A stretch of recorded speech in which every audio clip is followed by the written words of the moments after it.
Dari kehidupan bangsawan ke kehidupan yang dikurung tanpa boleh keluar dari istana sama sekali dan hanya dijadikan mesin pembuat anak, hingga akhir hidupnya tetap menyedihkan. Inilah kisah tragis Ratu Nasli, permaisuri pertama Mesir modern.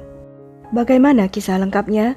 Yuk langsung aja tonton video ini sampai habis. Sebelumnya silakan subscribe dulu channel ini serta nyalakan loncengnya untuk mendapatkan kisah-kisah menarik dari tokoh-tokoh yang terkenal di dunia.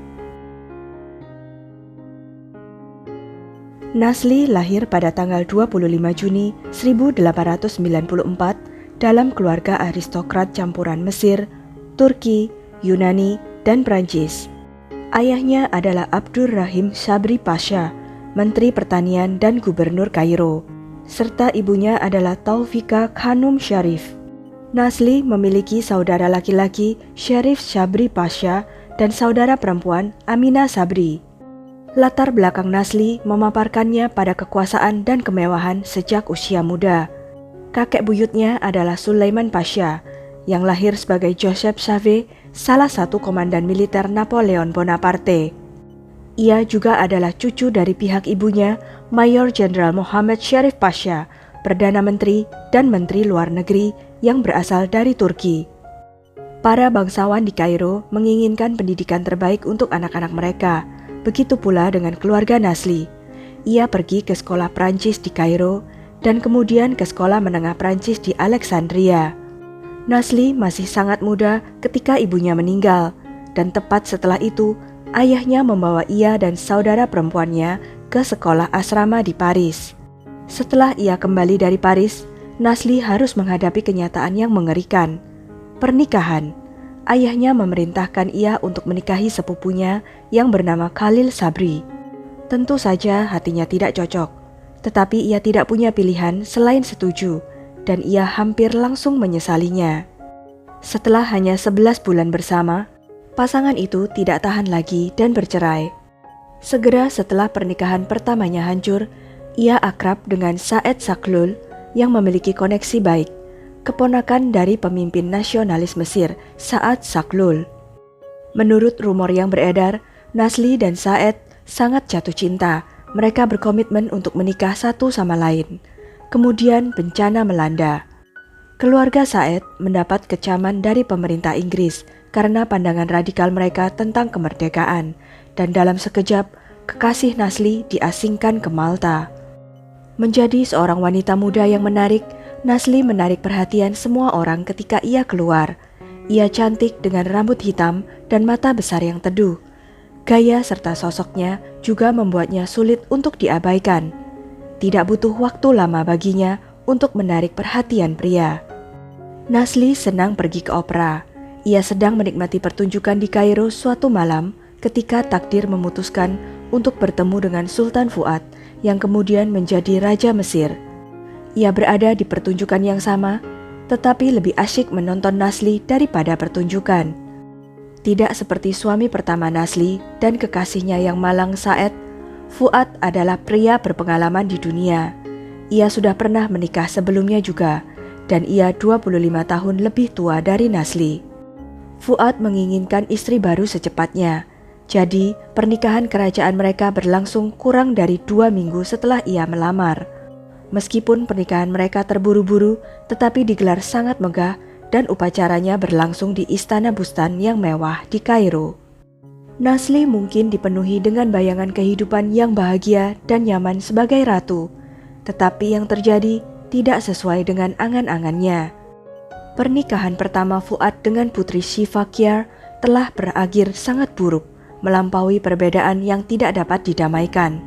Salah satu faktor kehancuran terbesar dalam pernikahan pertama Fuad yang menyedihkan adalah fakta bahwa ia sangat setia kepada wanita simpanannya yang adalah seorang Yahudi, bukan dengan istrinya. Wanita ini memang sangat pintar dan licik. Dialah yang sebenarnya telah merencanakan pernikahan pertama dengan Shifakyar yang kaya, agar Fuad dapat mengatasi hutang-hutangnya. Selain itu, ternyata Fuad adalah pria kolot yang mengharuskan ratunya tersembunyi dari kehidupan sosial. Untungnya bagi Shifakyar, ia berhasil lepas dari belenggu tersebut. Meskipun nyonya Yahudi ini telah meninggal sebelum Nasli muncul, itu tidak banyak menutupi kekurangan Fuad. Nasli segera menemukan bahwa pernikahan dongengnya adalah khayalan belaka, dan bahwa Fuad bermaksud melakukan padanya persis seperti yang ia telah lakukan pada istri pertamanya. Fuad mendorongnya untuk tetap di dalam setiap saat, tetapi bukan itu saja. Fuad tidak hanya ingin menjauhkan istrinya dari mata publik, ia juga punya rencana lain untuknya. Singkatnya, yang diinginkan Fuad hanyalah mesin pembuat bayi untuk memberinya pewaris tahta. Jadi, Fuad menemukan cara yang sangat aneh untuk mendorong Nasli melakukan tugasnya. Fuad memberlakukan bentuk kontrol yang mengerikan. Ia memindahkan Nasli ke haremnya di istana Abbasiyah bersama wanita lainnya, dan memperingatkannya bahwa ia tidak akan pergi sampai ia membuktikan nilainya dan memberinya seorang putra untuk menjadi putra mahkota Mesir. Untungnya, Nasli hamil segera setelah pernikahan, melahirkan anak pertamanya kurang dari setahun kemudian. Lebih beruntungnya lagi, anak itu adalah laki-laki yang diberi nama Faruk. Nasli telah berhasil memberikan Fuad pewaris tahtanya. Satu-satunya perbedaan dalam kehidupan Nasli setelah melahirkan putranya adalah Fuad mengizinkannya pindah ke istananya sendiri. Selain itu, neraka tetap berlanjut. Fuad masih mengurung Nasli di dalam ruangan dan hanya mengizinkannya menghadiri opera atau pertunjukan bunga tertentu yang dianggapnya pantas. Ia adalah definisi istri piala, tanpa kebebasan untuk dirinya sendiri. Tidak hanya itu saja, Fuad juga ingin mengontrol masa depan putranya dengan mengizinkan putranya menghabiskan waktu hanya 1 jam setiap hari dengan ibunya. Selain secara ketat mengamati bagaimana dan kapan Faruk diizinkan untuk melihat ibunya sendiri, Fuad juga memperluas kontrol yang sama atas kemana Faruk pergi dan membatasi putra serta istrinya hanya di dalam halaman istana.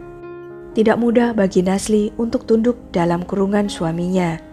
Ia yang sudah terbiasa menjadi wanita bebas, tiba-tiba diperlakukan seperti hewan peliharaan dalam kandang. Tetapi setiap kali Nasli protes, Fuad menjawab keberatan Nasli kebanyakan dengan tinjunya dan bukan dengan kata-katanya. Meskipun suaminya kejam, Nasli tetap berusaha membuat hubungan itu berhasil. Bagaimanapun ia memberi Fuad 4 anak perempuan setelah memberinya putra. Hanya saja ia tetap tidak memiliki akhir yang bahagia. Nasli memutuskan bahwa tidak ada gunanya berdebat dengan Fuad, dan ia hanya ingin keluar dari situasi tersebut. Ia sengaja ingin mengakhiri hidupnya dengan menelan aspirin sebanyak-banyaknya, berharap ia bisa bebas. Untungnya pelayannya menemukannya tepat waktu, dan para dokter berhasil menyelamatkannya. Di jurang putus asanya, tiba-tiba kehidupan memberinya putaran nasib. Raja Fuad tiba-tiba meninggal pada tahun 1936. Sekarang Nasli adalah seorang janda ratu dengan sejumlah pengaruh atas putranya, Raja Faruk yang baru. Nasli berusia awal 40-an dan masih sangat cantik ketika Fuad meninggal. Ia mulai menggoda tutor lama putranya Faruk dan penasihat saat ini, Ahmed Hasanein Pasha. Faruk tidak terlalu senang ketika ia mengetahui bahwa ibunya berhubungan dengan guru lamanya, dan tanggapannya terhadap hubungan mereka itu sangat mengerikan. Ahmed Hasanein seorang yang tampan, cerdas, dan terkenal di seluruh Mesir karena kecakapan fisik dan ekspedisi geografisnya. Sayangnya hubungan Nasli dengan Ahmed Hasanein harus berakhir. Pada tahun 1946, ketika Hasanein baru berusia 57 tahun dan pada puncak kekuasaannya, ia tewas dalam kecelakaan mobil yang aneh. Salah satu tindakan pertama Nasli sebagai ibu suri adalah menuntut Faruk memiliki istri yang muda dan penurut. Nasli segera memilih seorang gadis muda bernama Safinas yang ia beri nama Farida. Ternyata menantunya ini sama sekali tidak menyukai upaya Nasli untuk mengendalikan, dan kedua wanita itu hampir tidak pernah akur selama 1 hari pun. Sedangkan putranya Faruk juga menjadi sosok yang mendominasi di istana, sehingga mereka juga tidak pernah cocok. Dengan semua ketegangan di istana, Nasli sangat membutuhkan perubahan. Ia kemudian berangkat ke Amerika Serikat. Catatan resmi mengatakan bahwa ia pindah ke California karena untuk mengobati masalah penyakit ginjalnya. Ketika Nasli berada di California, semuanya tidak baik-baik saja di Mesir. Farouk dengan tegas menolak untuk membiarkan adik bungsunya, Fathia, menikah dengan pria yang dicintainya, Riyad Ghali, karena agamanya. Meskipun sebenarnya ia telah berpindah ke agama Islam. Nasli berpihak pada Fathia. Akhirnya, Fathia menikahi Ghali yang dipilihnya dan pasangan bahagia itu juga pindah ke Amerika Serikat. Tetapi Farouk ternyata tidak bisa menerima pengkhianatan ibunya. Dalam kemarahan, Raja Farouk mencabut semua hak dan gelar ibu dan saudara perempuannya itu. Meskipun Nasli tidak lagi memiliki gelar dan hak yang ia terima ketika ia menikah dengan Fuad, ia masih memiliki banyak uang. Ia kemudian menggunakannya untuk membeli rumah 28 kamar di Beverly Hills pada tahun 1955, di mana ia pindah bersama Fathia dan keluarganya. Ia menikmati berpesta dan bersosialisasi selama beberapa tahun. Hanya 2 tahun setelah putranya Farouk mencabut gelarnya yang sah, pemerintah memaksa Farouk untuk turun tahta. Suatu hari di tahun 1965, Nasli menerima berita yang menghancurkan. Setelah turun tahta, Farouk hidup boros dan berlebihan, dan tiba-tiba meninggal di Italia pada usia 45 tahun. Nasli pergi ke Roma untuk menghadiri pemakamannya dan mengucapkan selamat tinggal terakhirnya. Nasli berpindah agama Kristen saat tinggal di Amerika. Ia mengubah namanya menjadi Mary Elizabeth dan mengenakan salib di lehernya untuk tidak meninggalkan keraguan tentang agama pilihannya. Sedangkan Fathia berpisah dengan Ghali dan pindah ke Hawaii setelah perceraian mereka. Ditinggal sendirian, Nasli memutuskan untuk berhemat dan pindah ke sebuah apartemen kecil di LA, tempat Fathia akhirnya akan bergabung dengannya nanti. Mantan suami Fathia, Riyad Ghali, ternyata benar-benar tidak berguna. Ia tidak hanya memperlakukan Fathia dengan buruk, ia juga kehilangan semua uangnya melalui investasi yang buruk. Sehingga Nasli dan Fathia harus menjual semua perhiasan mereka untuk memenuhi hutang mereka. Rumor mengatakan bahwa Nasli memiliki koleksi perhiasan terbesar di dunia. Tetapi pada titik terendahnya secara finansial, Nasli menyuruh Sotheby's melelang barang-barangnya yang paling terkenal, tiara dan kalung Van Cleef dan Arpels pada tahun 1975. Tapi sayangnya itu saja tidak cukup untuk membuat mereka keluar dari hutang. Ibu dan anak akhirnya harus mengajukan kebangkrutan. Pada tahun 1976, Presiden Mesir Anwar Sadat setuju untuk memberikan Nasli dan putrinya akses untuk mereka dapat kembali ke tanah Mesir. Sayangnya, sesuatu yang sama sekali tidak terduga terjadi dan menghancurkan rencana Nasli untuk pulang. Pada tanggal 10 Desember 1976, sehari sebelum Nasli dan putrinya Fathia akan kembali ke Mesir, Fathia pergi ke rumah mantan suaminya, Riyad Ghali, untuk alasan yang tidak diketahui. Tindakannya itu berakhir dengan tragedi total.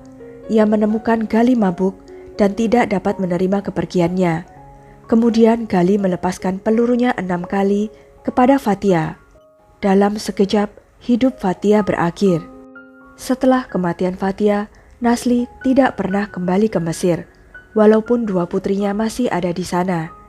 Ia hidup kurang dari 2 tahun setelah kematian Fathia dan menghabiskan tahun-tahun terakhirnya berjuang melawan depresi dan kesepian.